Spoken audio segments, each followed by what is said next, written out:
ত্রয়োদশ জাতীয় সংসদ নির্বাচনে কোন দল কি পরিমাণ ভোট পাবে এ নিয়ে জরিপ চালায় বেসরকারি সংস্থা eminence associates for social development ESD.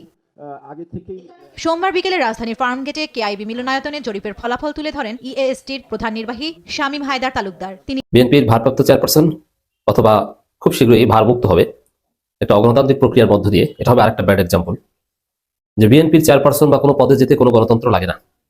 পরিবারতন্ত্র এবং স্বৈরতন্ত্র, স্বেচ্ছাতন্ত্র, যা মন চায় যখন যেটা মন চায় তখন সে ভারপ্রাপ্ত ভারমুক্ত ইত্যাদি ইত্যাদি।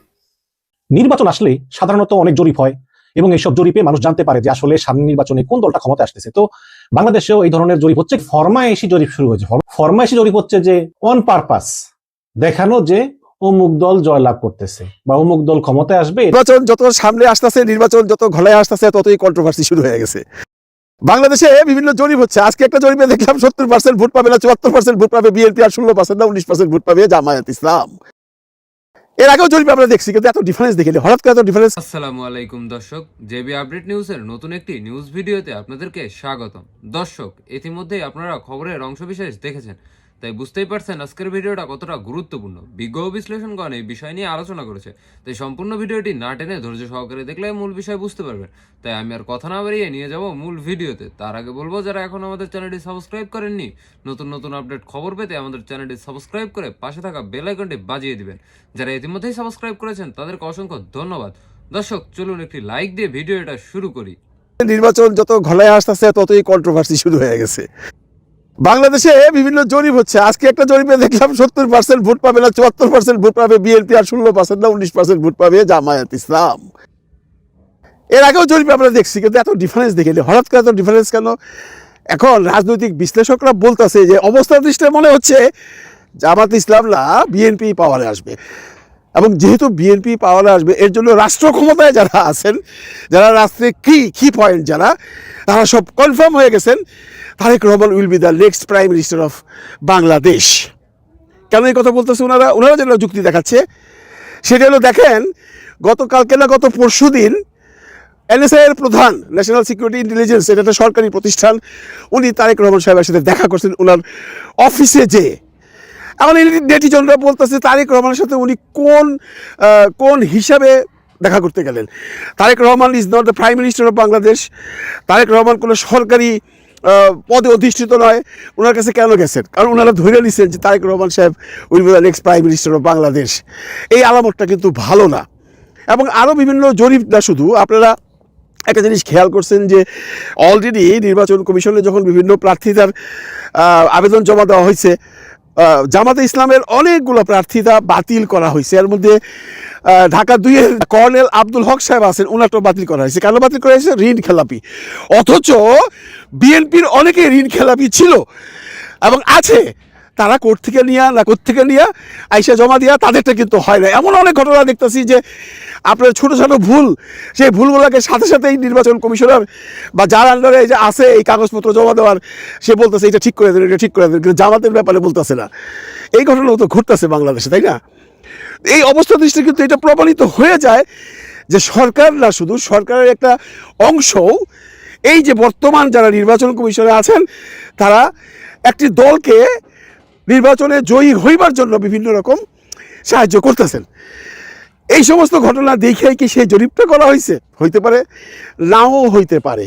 কিন্তু মূল কথা হচ্ছে যে বাংলাদেশের মানুষের যে পারসেপশন এখন, যে বিএনপি ক্ষমতায় চলে আসছে, এইটা বলাতে যদি আপনারা কেউ ভাইবা থাকেন যারা জামাতে সাপোর্ট করেন, তাদের মন খারাপ হইবার কিছু নেই। কারণ এক একটা সময় এক একটা ভাব উঠে বাংলাদেশে। আমরা কিছুদিন আগেও দেখছি জামাতের জরিপে জামাত অনেক আগায় আছে, আজকে হঠাৎ করে 17তে নামাই দিছে। এইগুলোর মূল কারণ হলো এই যে সরকারের বিভিন্ন গোষ্ঠী, সরকারের বিভিন্ন কি পার্টি যেগুলো আছে, আইন শৃঙ্খলা বলেন, তারপরে ডিসিএসপি বলেন বা নির্বাচন কমিশন বলেন, এরা সবাই ধরেই দিছে তারেক রহমান সাহেব প্রধানমন্ত্রী হবে।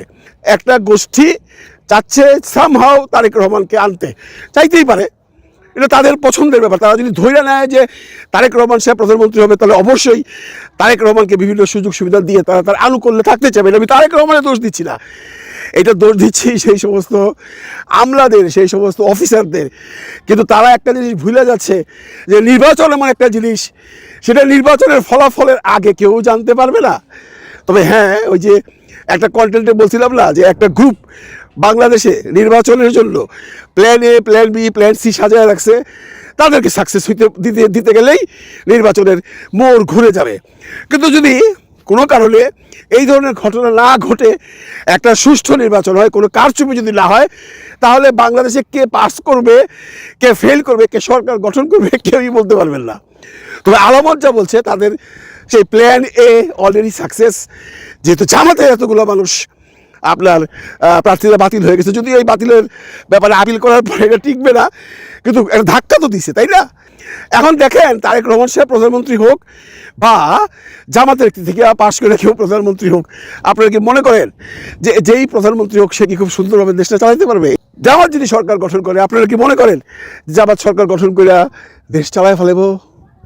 তখন দেখবেন এই বিএনপির সাথে আওয়ামী লীগ একাঠা হয়েছে, ওইটা সরকারকে নাড়াইবার জন্য বিভিন্ন রকম আন্দোলন বাংলাদেশে শুরু হয়ে যাবে, এবং সেই আন্দোলনকে ট্যাকেল দেওয়ার মতো ক্ষমতা ওই সরকারের থাকবে কিনা সন্দেহ আছে। আচ্ছা, ধরে নিলাম জামাত আসলো বিএনপি যদি পাওয়ারে আসে, তাহলে কি হবে? বিএনপি পাওয়ারে আসলে একই ঘটনা ঘটবে, তখন আওয়ামী লীগ প্লাস এই যে ইসলামী ঐক্য জোটের 8 দল প্লাস এনসিপি, তারা কিন্তু আপনাদেরকে, মানে যে সরকার আসবে সেই সরকারকে সুষ্ঠুভাবে দেশ পরিচালনা করতে দিবে না। এটাই নিয়ম।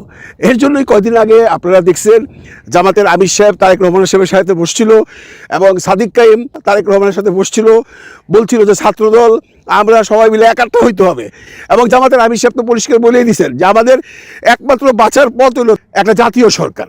আর জাতীয় সরকার কিন্তু বিএনপি হইলে করবে কিনা আমি জানি না, তবে জামাত যদি পাওয়ারে আসে ওনারা জাতীয় সরকার করবেন এমনটি ধারণা ওনারা দিয়ে যাচ্ছেন। খুব শীঘ্রই ভারমুক্ত হবে একটা অগণতান্ত্রিক প্রক্রিয়ার মধ্য দিয়ে। এটা হবে আরেকটা ব্যাড এক্সাম্পল যে বিএনপির চেয়ারপারসন বা কোনো পদে যেতে কোনো গণতন্ত্র লাগে না। পরিবারতন্ত্র এবং স্বৈরতন্ত্র, স্বেচ্ছাতন্ত্র, যা মন চায় যখন যেটা মন চায় তখন সে ভারপ্রাপ্ত, ভারমুক্ত ইত্যাদি ইত্যাদি। মহাসচিব কিয়ামত পর্যন্ত মহাসচিব থাকলেও তাতে কোনো কাউন্সিল লাগে না। একটা অগণতান্ত্রিক প্র্যাকটিসের মধ্য দিয়ে আছে বিএনপি। নিজ দলের মধ্যেই গণতন্ত্র নাই, তারা রাষ্ট্রকে কি গণতন্ত্র দেবে?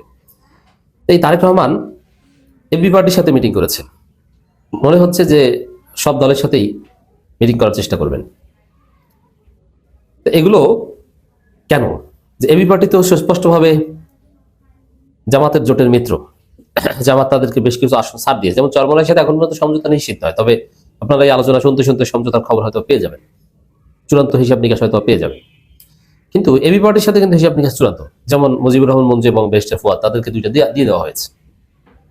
এই জায়গায় মানে তাদের 2 আসনে জামাতের প্রার্থী নেই, অতএব তাদের সাথে জোট মাস্ট, যেভাবে হোক জামাত তাদেরকে রাখতে বাধ্য হবে। এই জায়গায় দর্শক, এবি পার্টির সাথে জামাত তারেক রহমানের মিটিং কেন? আমরা একটু খবরটা আগে দেখি। তারেক রহমানের সঙ্গে বৈঠক শেষে এবি পার্টি জাতীয় স্বার্থ ও সার্বভৌমত্ব প্রশ্নে সবাই এক থাকবে। চমৎকার কথা। বাহ্যিক আবরণ দেখে মনে হচ্ছে যে তারেক রহমান একটা সুন্দর রাজনৈতিক সংস্কৃতি চাচ্ছেন, একটা স্থিতিশীলতা চাচ্ছেন, যে এখানে প্রতিযোগিতা থাকবে, প্রতিদ্বন্দ্বিতা থাকবে, কিন্তু প্রতিহিংসা থাকবে না। আমরা সবাই মিলেমিশে মৌলিক প্রশ্নে সব ঐক্যবদ্ধ থাকবো, আর নির্বাচনী মাঠে একে অপরের বিরুদ্ধে প্রতিদ্বন্দ্বিতা করব। এটাই মনে হচ্ছে, কিন্তু আসলে কি তাই? না, হিসাবে তো সোজা না। জাতীয় স্বার্থ ও রাষ্ট্রের সার্বভৌমত্ব প্রশ্নে দলমত নির্বিশেষে সব রাজনৈতিক শক্তিকে ঐক্যবদ্ধ থাকার আহ্বান জানিয়েছেন আমার বাংলাদেশ পার্টি সাধারণ সম্পাদক বেস্টে আসাদুজ্জামান ফুয়াদ। তিনি বলেন, রাজনৈতিক মতপার্থক্য থাকবে, তর্ক বিতর্ক হবে, কিন্তু জাতীয় স্বার্থ সার্বভৌমত্বের প্রশ্নে সবাইকে এক থাকতে হবে। এবি পার্টি অবশ্য তাদের স্টার্টিং থেকেই তারা এই ঐক্যের বার্তা দিয়ে আসছে। এবি পার্টির বিরুদ্ধে আমাদের অনেক সমালোচনা আছে একামতি দিনের পার্সপেক্টিভ থেকে, কিন্তু বৃহত্তর পলিটিক্যাল গ্রাউন্ডে এবি পার্টির যে যোগ্যতা, এবি পার্টির যে সততা এবং তাদের যে দর্শন, থিওরি, এটা নিঃসন্দেহে অসাধারণ এবং সময়ের পরীক্ষা উত্তীর্ণ। হয়তো তারা বড় দল নয় বা বড় দল হতে পারবেও না, কিন্তু তারা ক্রিয়েটিভ অনেক আইডিয়া রাজনীতি নিয়ে আসতে পেরেছে, এবং যেগুলো এনসিপি, গণ অধিকার পরিষদ অনেকে গ্রহণ করেছে। কিন্তু জামাত এবি পার্টি জোট, যে তারেক রহমানের কোনো কনসেন্ট বা কোনো রিপ্লাই পাওয়া যায়নি, পাস দেখানো যে অমুক দল জয়লাভ করতেছে বা অমুক দল ক্ষমতায় আসবে, এটা করে আসলে ওই দলের যাতে প্রশাসন ঝুঁকে পড়ে, প্রশাসন যাতে মনে করে যে হ্যাঁ ওই দলটার সঙ্গে থাকতে হবে, না হলে আমার চাকরির সমস্যা হবে, এই ধরনের একটা চিন্তা ভাবনা থেকেই এই ধরনের ফরমায়েশি জরিপ হয়। এবং সেই ফরমায়েশি জরিপের একটি নমুনা আমরা আবারও দেখলাম গতকালকে একটা জরিপ করেছে বেসরকারি সংস্থা eminence associates for social development EASD, এবং এই জরিপে উঠে এসেছে যে ত্রয়োদশ জাতীয় সংসদ নির্বাচনে 70% মানে 70% মানুষ বিএনপি কে ভোট দিতে চায় বলে এই প্রতিবেদনে উঠে এসেছে। আর জামাত ইসলামের পক্ষে আছে মাত্র 19% মানুষ। আর সোমবার বিকালে রাজধানীর ফার্মগেট কেআইবি মিলনায়তনে জরিপের ফলাফল তুলে ধরেন EASDর প্রধান নির্বাহী কর্মকর্তা শামীম হায়দার তালুকদার। এই হচ্ছে শামীম হায়দার তালুকদার, যে কিনা আসলে চেষ্টা করতেছে যে একটা দলের সুদৃষ্টি পাওয়ার জন্য এবং দলের ভারপ্রাপ্ত চেয়ারম্যানের সুদৃষ্টি পাওয়ার জন্য। এই শামীম হায়দার তালুকদার, সেখানে ফলাফল হচ্ছে 70% মানুষ বিএনপি কে ভোট দিবে, 19% মানুষ জামাতকে ভোট দিবে এবং 2.6% মানুষ এনসিপি কে ভোট দিবে, অন্যান্য দলকে ভোট দিবে 5% মানুষ। তো এই হচ্ছে গিয়ে জরিপের অবস্থা, এবং এই জরিপে মানে বোঝাই যায় যে বিএনপি বিশাল ব্যবধানে ক্ষমতা আসতেছে, কারণ 70% মানুষ বলতেছে বিএনপি ভোট দিবে। এবং আমরা যদি দেখি প্রথম আলো জরিপটা, প্রথম আলো জরিপ করেছে গত বছরের 9 ডিসেম্বর। তো প্রথম আলো জরিপ করেছে, জরিপের নাম দিয়েছে জাতীয় জনমত জরিপ 2025। সেখানে লিখেছে যে 66% মানুষ মনে করে যে সবচেয়ে বেশি আসনে জয়লাভ করবে বিএনপি, আর 26% মানুষ মনে করে যে সবচেয়ে বেশি আসন পাবে জামাত ইসলাম। এখন দেখেন, প্রথম আলো কোন জরিপ করবে এবং সেই জরিপে জামায়াতে গিয়ে থাকবে, এটা তো বিশ্বাস করে না, আমিও করি না। কারণ প্রথম আলো হচ্ছে প্রগতিশীল চিন্তাধারা এবং তারা মনে করে যে জামাত ইসলাম তাদের আদর্শের সঙ্গে যায় না। এই কারণে প্রথম আলো যে জরিপই করুক না কেন সেটা সবসময় বিএনপি আগানোই থাকবে, বা আওয়ামী লীগ হলে আওয়ামী লীগকে গিয়ে রাখতো, কারণ তারা মনে করে যে বিএনপি আওয়ামী লীগ হচ্ছে প্রগতিশীল দল, পক্ষান্তরে জামাত ইসলাম হচ্ছে ইসলামিক শক্তি, সুতরাং এরা আগে থাকলে ওদেরকে আগে রাখা যাবে না। সুতরাং এই প্রথম আলো জরিপের প্রতি আমার কোনো বিশ্বাস নাই। এবং সবচেয়ে বড় কথা হচ্ছে যে তারা জিজ্ঞেস করতেছে মানুষকে যে আপনি মনে করেন কোন দল ক্ষমতায় আসবে। আরে বাবা, জিজ্ঞেস করো যে তুমি কোন দলকে ভোট দিবা, সেটা না, জিজ্ঞেস করে যে আপনি মনে করেন কোন দল ক্ষমতায় আসবে। এখন এরকম অনেকে আছে না যে তারা জামাতকে ভোট দিবে, বাট মনে করে বিএনপি ক্ষমতায় আসবে, বিএনপি বড় দল। তো এইভাবে মনে করেন জরিপে পক্ষপাতিত্ব করে প্রশ্নগুলো কৌশলে করে একটা ফলাফল দাঁড় করায়, এবং সেই ফলাফল দাঁড় করে প্রশাসন, আমলা, সেনাবাহিনী, পুলিশ এবং বিশাল একটা এলিট শ্রেণীকে বোঝায় যে দেখো সামনে কিন্তু বিএনপি ক্ষমতায় আসতেছে, সুতরাং বেশি তালাজালা করে না তো বিপদ আছে। এবং এই জরিপের মূল লক্ষ্য চেটে, এবং এইসব জরিপগুলো করে আসলে মূলত বিএনপির একটা সুদৃষ্টি পাওয়ার চেষ্টা করে। যদি বিএনপি ক্ষমতা আসে তাহলে বলবে যে দেখো আমরা আগে বলেছিলাম জরিপে, সুতরাং আমাদেরকে কাম কাজ দাও, সুযোগ সুবিধা দাও, আমাদেরকে টাকা পয়সা ইনকামের ব্যবস্থা করে দাও। তো এই জরিপকারীরা হচ্ছে এরকম ধান্দাবাজ, সেরকমই একজন হতে পারেন, আমি শিওর না, হয়তোবা শামীম হায়দার তালুকদার। অথচ কয়েক মাস আগে কিন্তু ব্রাক এবং IRI ইন্টারন্যাশনাল রিপাবলিক ইনস্টিটিউট তারা জরিপ করেছে, এবং সেই জরিপে তারা দেখিয়েছে যে বিএনপি এবং জামাতের মাঝে কিন্তু ব্যবধান খুবই কম, দুই দলের ভিতরে হাড্ডাহাড্ডি লড়াই হবে। মাত্র কয়েক মাস আগে জরিপটা করেছে। তো মাত্র কয়েক মাসের ব্যবধানে প্রথম আলো জরিপে এবং EASD জরিপে বলা হচ্ছে যে বিএনপি 63%, আবার আজকে বলে 70% ভোট পাবে। কয়েক মাসের ব্যবধানে সব এলোমেলো হয়ে গেল। দেখুন, ব্রাক জরিপ করেছে গত বছরের 11ই আগস্ট, মাত্র কয়েক মাস আগে। সেখানে ব্রাক বিশ্ববিদ্যালয়ের BRAC institute of governments and development BIGD পরিচালিত একটা জরিপ। সেই জরিপে তারা বলেছে যে বিএনপি কে ভোট দিবে 12% মানুষ, জামাত ইসলামকে ভোট দিবে 10% মানুষ এবং এনসিপি কে ভোট দিবে 2% মানুষ। এখানে পার্সেন্টেজের হিসাবটা কিভাবে করছে আমি জানি না, বাট এটা বোঝা যায় জামাত এবং বিএনপি খুব কাছাকাছি আছে। যেমন বিএনপি কে ভোট দিবে 12%, জামাতকে ভোট দিবে 10.40% এবং এনসিপি কে 2%, কাছাকাছি আছে।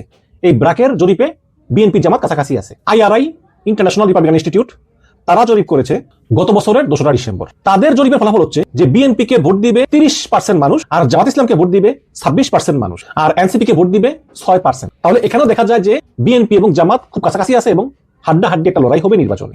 কিন্তু এই যে IRI ইন্টারন্যাশনাল রিপাবলিক ইনস্টিটিউট তারাও কি সঠিক জরিপ করে? এখন এই জরিপ দেখে হয়তো বা অনেকে খুশি হবেন, বিশেষ করে যারা জামাত করেন, যে আচ্ছা তাহলে আমাদের সঙ্গে বিএনপির হাড্ডাহাড্ডি লড়াই হবে।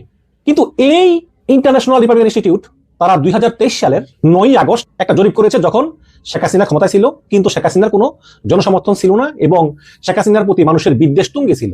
সেই সময় এই ইন্টারন্যাশনাল রিপাবলিকান ইনস্টিটিউট তারা একটা জরিপ করেছে, সেখানে লিখেছে যে 70% মানুষ শেখ হাসিনার উপর বিশ্বাস রাখে, শেখ হাসিনাকে পছন্দ করে, 70% মানুষ। তো এই হচ্ছে IRI। এই জন্য বলি যে আপনি বিএনপি করেন, আপনি জামাত করেন, এইসব জরিপে বিশ্বাস করবেন না। গতকালকে যে EASD জরিপ হলো, সেখানে বলেছে যে 70% মানুষ বিএনপি কে ভোট দিবে। এইটা শুনে বিএনপির ভাইরা খুশি হবেন না।